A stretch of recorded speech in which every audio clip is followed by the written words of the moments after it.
Hello parents, मैं doctor Vinay Kumar Shukla आज एक बहुत ही इंटरेस्टिंग टॉपिक पर आप सभी लोगों के बीच में बात करने के लिए आया हूँ। आज का टॉपिक है बच्चों में एक्सेसिव स्क्रीन टाइम और उसके साइड इफेक्ट्स। उसके साथ ही साथ आज के वीडियो में हम बात करेंगे वर्चुअल ऑटिज्म के बारे में, जो कि एक बहुत ही इमर्जिंग और इंटरेस्टिंग प्रॉब्लम आजकल के बच्चों में देखने को मिल रही है। तो मैं आप लोगों से रिक्वेस्ट करूंगा मेरे इस वीडियो को लास्ट तक देखें, और जिन लोगों ने भी मेरे इस चैनल को सब्सक्राइब नहीं किया है वो प्लीज़ जाकर के मेरे इस चैनल को सब्सक्राइब करें, ताकि एक बहुत ही अच्छी और इंटरेस्टिंग सी जानकारी आप लोगों तक पहुंच सके। अक्सर बहुत सारी फैमिलीज में आजकल देखने को मिलता है कि अगर आपके घर में छोटा बच्चा है, वह रो रहा है, वह खाना सही से नहीं खा रहा है, वह किसी बात के लिए जिद कर रहा है, पेरेंट्स को किसी काम में टाइम नहीं मिल पा रहा है, तो वो अपने बच्चे को आसानी से मोबाइल फ़ोन दे देते हैं और उसमें बिजी कर देते हैं, या फिर कोई इलेक्ट्रॉनिक डिवाइसेस टेलीविज़न वॉचिंग वगैरह के लिए एक ऑफर कर देते हैं। तो क्या यह सही है? बच्चों में एक्सेसिव स्क्रीन टाइम उनके माइंड पर किस तरीके से इफेक्ट डालता है, आज के वीडियो में हम इसी पर चर्चा करेंगे। इस वीडियो की शुरुआत करूंगा मैं एक छोटी सी स्टोरी आप लोगों के बीच में सुनाते हुए, जिसमें एक न्यूक्लियर फैमिली की कहानी है, जिसमें एक मदर फादर और उनका एक बेबी होता है। मदर फादर अपनी डे टू डे एक्टिविटी में बाहर जॉब करते हैं, जबकि बच्चे की जो देखभाल है वो घर में केयर टेकर करती है। समय के बीतने के साथ बच्चा धीरे धीरे बड़ा होता है, और जब वह तकरीबन 2 से 2.5 साल का हो जाता है तो मदर अपने बच्चे में कुछ एक पर्टिकुलर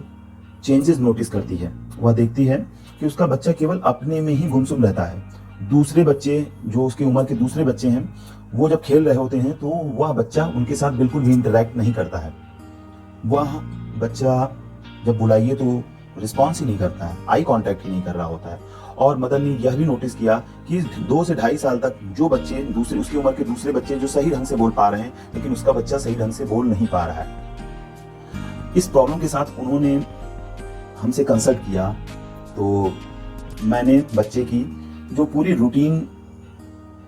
लाइफ थी उसको मैंने जानने की कोशिश की। तो यह एक बात निकल करके सामने आई कि घर में सभी लोग अपने अपने काम में बिजी रहते हैं, और बच्चे को अगर कभी भी कोई भी रिक्वायरमेंट होती है, बच्चा खाना नहीं खा रहा है, बच्चा किसी चीज़ के लिए जिद कर रहा है, घर में अगर या जो केयर टेकर रह रही है वो अभी बच्चे को मोबाइल फ़ोन खोल करके दे देती है, और बच्चा अपने दिन का मैक्सिमम आवर्स जो है वह स्क्रीन को देखते हुए बिताता है। मोबाइल फ़ोन या फिर घर में जो टेलीविज़न लगा हुआ है उस पर अपना ज़्यादा समय बिताता रहता है।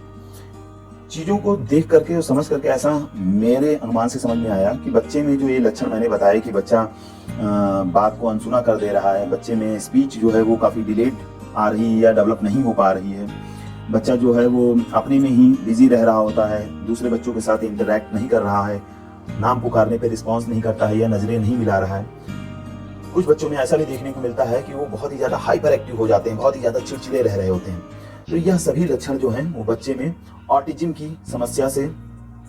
मिलते जुलते लक्षण हैं। यानी कि ऐसी ही लक्षण बच्चे में ऑटिज्म, जो कि एक डेवलपमेंटल बीमारी होती है, उसमें भी देखने को मिलता है। लेकिन यहाँ पर एक बहुत ही जरूरी बात यह है कि बच्चे में इन लक्षणों का आना कहीं बच्चे की एक्सेसिव स्क्रीन टाइम के साथ में एसोसिएटेड तो नहीं है। जी हाँ,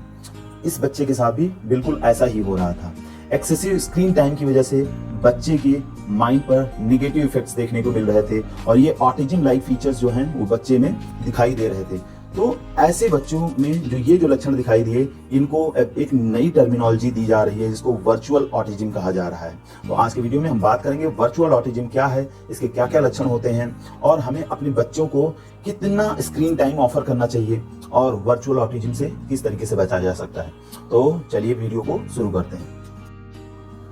क्या है वर्चुअल ऑटिज्म? वर्चुअल ऑटिज्म एक इमर्जिंग न्यू प्रॉब्लम है, जिसमें बच्चा अपना most of the day time जो होता है वो स्क्रीन पे बिजी होकर के बिताता है। यानी कि वो दिन की मैक्सिमम एक्टिविटीज को mobile phone watching, television watching या इलेक्ट्रॉनिक गैजेट्स के बीच में स्पेंड करता है। ऐसे बच्चों में, जब वो बच्चे 2 साल से 2.5 साल के पास में होते हैं, तो ऐसे बच्चों में कुछ प्रमुख लक्षण, जैसे कि बच्चे की स्पीच का पुअरली डेवलप होना, बच्चे का रिस्पॉन्स नहीं करना बुलाने पर, बच्चे का काफ़ी ज़्यादा चिड़चिड़ा या फिर हाइपर एक्टिव होना,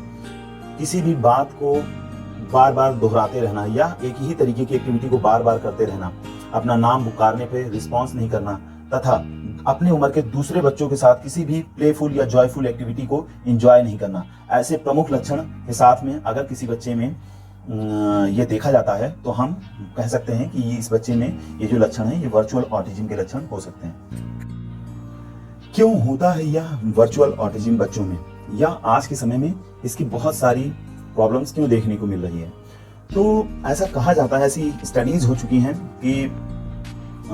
जिन बच्चों का स्क्रीन टाइम जो है वो बहुत ही ज़्यादा होता है, ऐसे बच्चों की जो ब्रेन में जो न्यूरोनल डेवलपमेंट होता है वह सही ढंग से नहीं हो पाता है। ऐसे बच्चों में मेलेनॉप्सिन न्यूरॉन्स की जो नंबर्स हैं वो काफ़ी ज़्यादा हो जाते हैं, और यह मेलेनॉप्सिन टाइप के जो न्यूरॉन्स रहते हैं इनका नंबर ज़्यादा होने की वजह से बच्चे में डे एंड नाइट को डिफरेंशिएट करने की जो क्षमता होती है वो पुअर हो जाती है। ऐसे बच्चों का जो लैंग्वेज डेवलपमेंट वाला पार्ट होता है, या फिर उनका कॉग्निशन का जो पार्ट होता है, उनका स्लीप पैटर्न जो होता है वो काफी हद तक इफेक्ट होता है। उसके साथ ही साथ ऐसे बच्चों में गाबा जो कि एक इनहिबिटर न्यूरोट्रांसमीटर है उसका लेवल जो है वो कम हो जाता है, जिस वजह से बच्चे में काफी ज्यादा हाइपर एक्टिविटी, एग्रेसिवनेस ऐसे लक्षण भी देखने को मिलते हैं। और ऐसे बच्चों में मेलेटोनिन और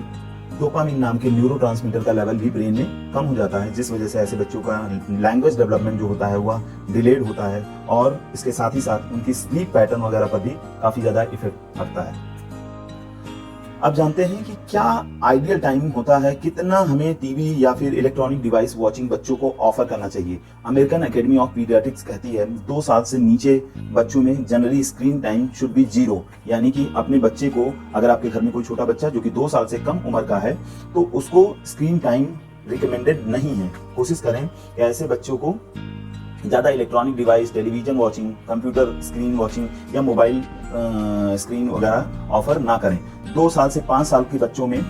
जो स्क्रीन टाइम है that should be ideally 1 to 2 hours per day with appropriate content, यानी कि ये जो 1 से 2 घंटे 2 साल से 5 साल तक के बच्चे को जो रिकमेंड किया जा रहा है उसमें भी उसका कंटेंट इंपॉर्टेंट है। कोई भी चीज बच्चे को दे करके अकेला ना छोड़ दें, ताकि वो उसको स्क्रॉल करता रहे और उसमें जो भी इनएप्रोप्रिएट कंटेंट अगर आ रहा है उसको बच्चा गेन करना ही लग जाए। तो ये जो आइडियल स्क्रीन टाइमिंग है यहाँ आप सभी लोगों को जानना बहुत जरूरी है।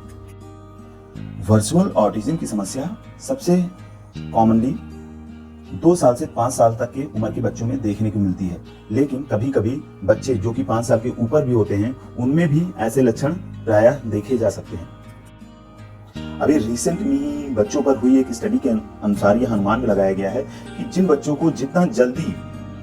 या अर्ली एज में स्क्रीन टाइम ऑफर किया जाता है उन बच्चों में आगे चल करके उनका IQ या फिर बौद्धिक तार्किक क्षमता जो होती है उसका विकास बहुत ही पुअर ढंग से हो पाता है, यानी कि ऐसे बच्चों की IQ दूसरे बच्चों की कंपैरिजन में थोड़ी कम रह जाती है। इस बात पर भी स्टडी हो चुकी है और आप देख सकते हैं इस